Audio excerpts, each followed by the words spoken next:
Hey, deserving listeners, 90 Day Fiancé. Let's watch. You lied to me about them like trying to set up a match. Yeah, it was happening since very long back, but I was like afraid if I tell you, maybe you will not talk to me. So I just want to like hide this thing because I don't want to lose you. Okay, it doesn't make the lie okay, but he's owning up to it and giving an explanation, not an excuse. At least it doesn't sound like he's giving an excuse. Maybe he is. But in apologies, it's important to give an explanation, to tell you the reason why the transgression was made. If it was a mistake, then that's not really a transgression, right? But if you made a purposeful, intentional decision to commit a transgression, lying, then if you provide the reasons, doesn't justify it, but it does explain it, does help someone like Jen to hear something like that, right? Because the natural worry is like, well, he lies to me because he doesn't care about my feelings, or he's a psychopath. But, oh, he's lying to me because he didn't want to lose me. Doesn't make it okay, but it does help to understand it that way, right? And does give a pathway to not lying. If he felt more secure in the relationship, then he won't have that impulse. It wouldn't make it okay in the future, but you do have something that at least he can work on. Now, what I would have said to him if I was his friend is, well, okay, in the beginning, maybe. So what they're talking about is she just found out, and I remember in the past videos, I was like, what? Did he lie to her? I don't understand. It didn't really change things because of the way that she was reacting to him, I think, anyway. But we are now learning, they're both agreeing that he did lie by omission, and she now learned that the family has been looking for 2 or 3 years to find a wife for him, which is culturally, I think, the norm, or at least for his family. And Jen shouldn't be surprised by that, but he should have told her. He could have easily just said to her, after a while anyway. So I just want to let you know that my parents have been trying to do this, but it doesn't mean that I'm going to do. I have a timeline here. You know, I think that with Summit, it was a similar thing that I would think and maybe say, if you just tell the timeline, just say, here's the timeline. Eventually, you and I are married, and my family is okay with you, and they love you, and everything's great, and we are having our happily ever after. Given my culture and my family, we can't just get there very quickly. There are a few things that need to happen, but that's where I want to be. So step one is this. I want to introduce you to my family, get them to just know who you are. Maybe they'll have a positive association with you. That's step one. Step two is this. And I don't know exactly when step two will happen. When maybe step four is I tell my parents that we're going to get married.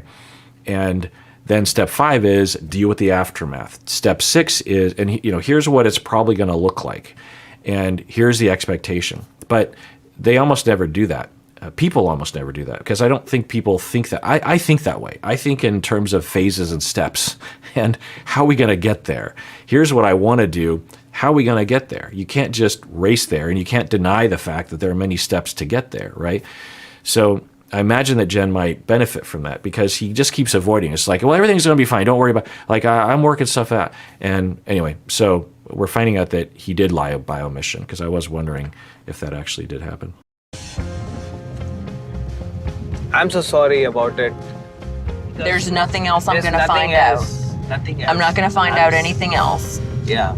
Okay, so that's good. She's reaching out for physical and emotional reassurance that, you're not lying to me about other things.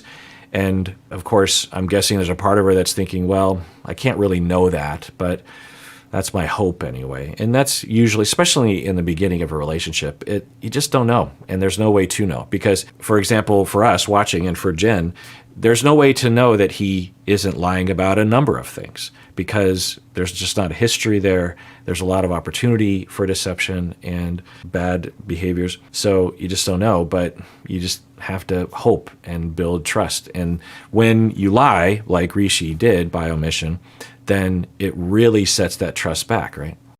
No more surprises. No more surprises. I think about like my brother, and I'm like, he would kick a door down for his wife. Like, but I'm like, is that just like an American thing? So in their culture, what Rishi is doing might be a version of that, might be a bigger version of that. think about what Summit did. I mean, if there was any question as to whether or not Summit loves Jenny, that should be dispelled by all the things that he has been through to be with Jenny. So many barriers that we watched over the years. And if that doesn't prove that he doesn't love her and want to be with her, then I don't know what would. And in cultures where there isn't a barrier or a culture clash, cross-cultural clash, then yeah, there are things that we can look to find indication that our partner really wants to be with us. But imagine being Jenny and be like, there's no doubt. There were so many opportunities for him to veer away from this relationship. And he fought through it, and he had to deal with a lot of stuff. He's still dealing with a lot of consequences. So for Jen, maybe a way of looking at it, maybe he'll say that she could actually look at Rishi's behavior as kicking a door down. The amount of barriers that he's facing and the amount of consequences that he's facing to be with her is an indication that he is really trying. It's just not in this, it's just so interesting how the Nicoles and the Jens and the others, they takes them so much longer, or maybe they never adjust to the idea that there's another culture, a completely different way of seeing what's good and what's bad and how you behave. She's still kind of in this. It was interesting when she went to visit. I don't know if that's the case for Jen, but it did kind of, I don't know, anyway. But she went to the family and met the parents and the siblings and everything. And Jen just went for it. And Rishi seemed to actually enjoy it. Jen just started asking the family, like, so what are your hopes for a wife for him? Are you looking for someone? And Rishi took it well. I was worried that Rishi would get upset because she was really crossing a lot of boundaries. She's being very personal and also setting up a risk that the family will start like, why is she asking all these questions?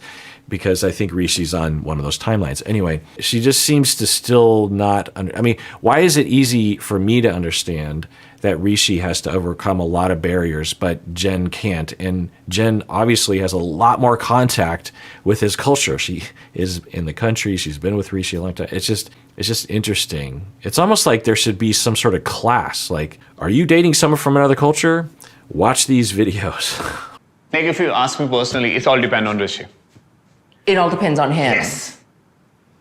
If he wants it, he will. I'm damn sure enough, like, he will make it happen. Here in India, like, the mom-son relation, like, mom will cry for day two, but another day, if his son wants anything, mom will do it for him. Yeah, that's my impression. We did not see that with Summit's mom.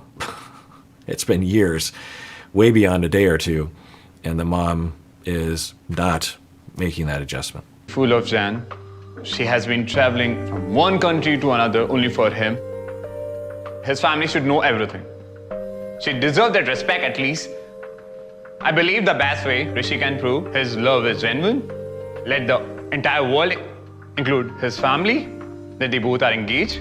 It's interesting. So now, of course, India is a vast country with many, many, many cultures, and it's hard to know, but it's possible that this instructor for Jen, like an aerobics instructor, and it was actually kind of interesting. They did a screaming technique where they yelled at the end of the thing, and I can imagine that being very cleansing in a certain way emotionally. So it's possible that he doesn't understand Rishi's culture.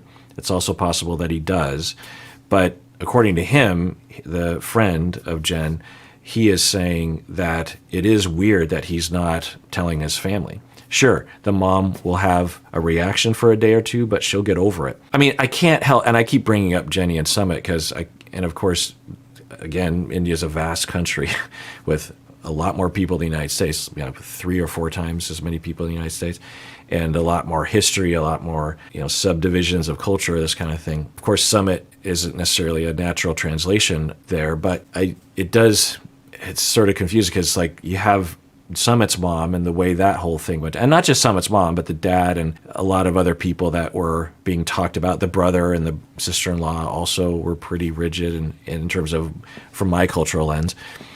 So we have that, but then we have what Rishi is doing, which seems to be less indicating rigidity. It seems like, because Summit did a lot of things to avoid bringing this up with the parents, literally even agreeing to marry someone else for a couple of years, right?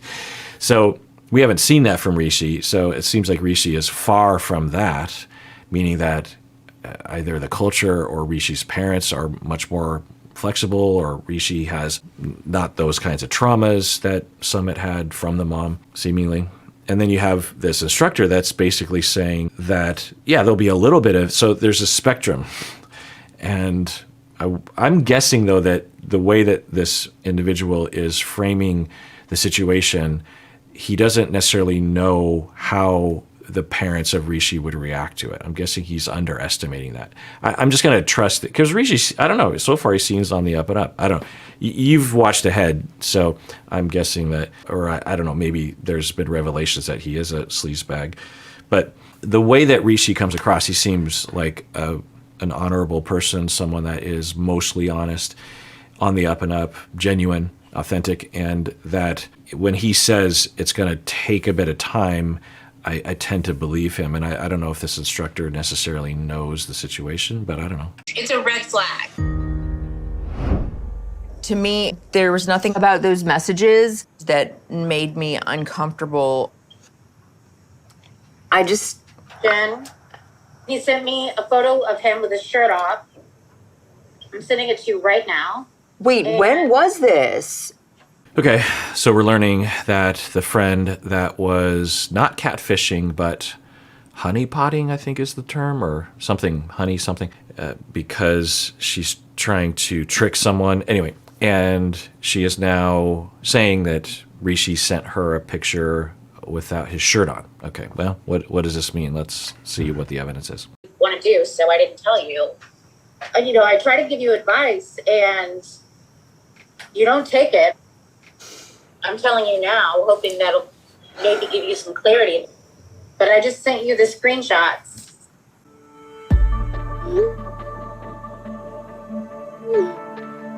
Okay, so we see that Randy asked, let me see a picture, and then he sent that picture. Okay. I mean, we're not seeing the actual text exchange, we're seeing a graphic. So who knows? Maybe the friend is lying. I don't know. I saw some text like, I'm moving on. I'm not saying it's not significant. It is. And I would like to know if this is like a pattern.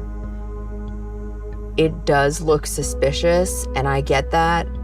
But at this point, I can't just end the relationship so quickly and easily. It's just not that easy. Yeah, absolutely.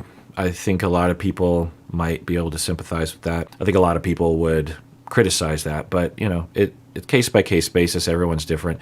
There's really only one option, and that is to leave. And if you don't, then you're a doormat. And certainly those could be possible interpretations. But another avenue is, well, people make mistakes.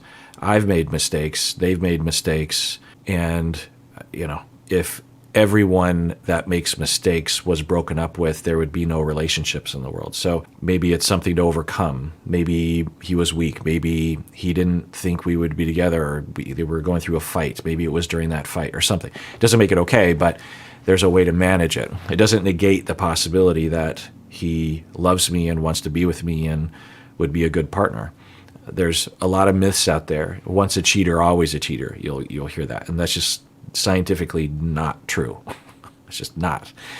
There's a lot of reasons why someone would cheat. There's a lot of ability to change moving forward. So, yeah. Now, might someone have a pattern of cheating and thus be predicted to cheat again? Sure.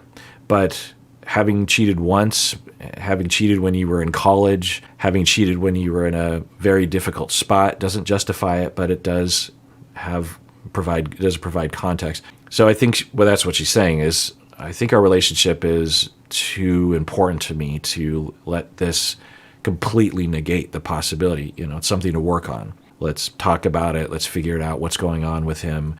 I love him. I have to go back. I can't help it. You need to confront him. You absolutely need to confront him. No, you're right. And knowing this now, I will confront him. but I need to be there with him and see what he says. And I'll just point out what I've been pointing out about the friend, that if you want to be a good friend, you listen, you care about them, you tell them your own feelings. Like, hey, when I hear you wanting to still be with them, I'm worried about you and I love you and I care, but I also don't want to be a bad friend and bulldoze you and tell you what to do because, it's complicated. So, just know that I care and I'm worried about you. That's a great friend. But the judgmentalness and the rolling of the eyes that she has and the scowl on it, she has like perma scowl, That's not being a good friend. It's not being with someone. You're not in someone's corner. You're against them. You're judging them. You're looking down on them. It doesn't feel good. All right, well, that is it for that episode. Everyone, please take care of yourself because you deserve it. You really, really, really do.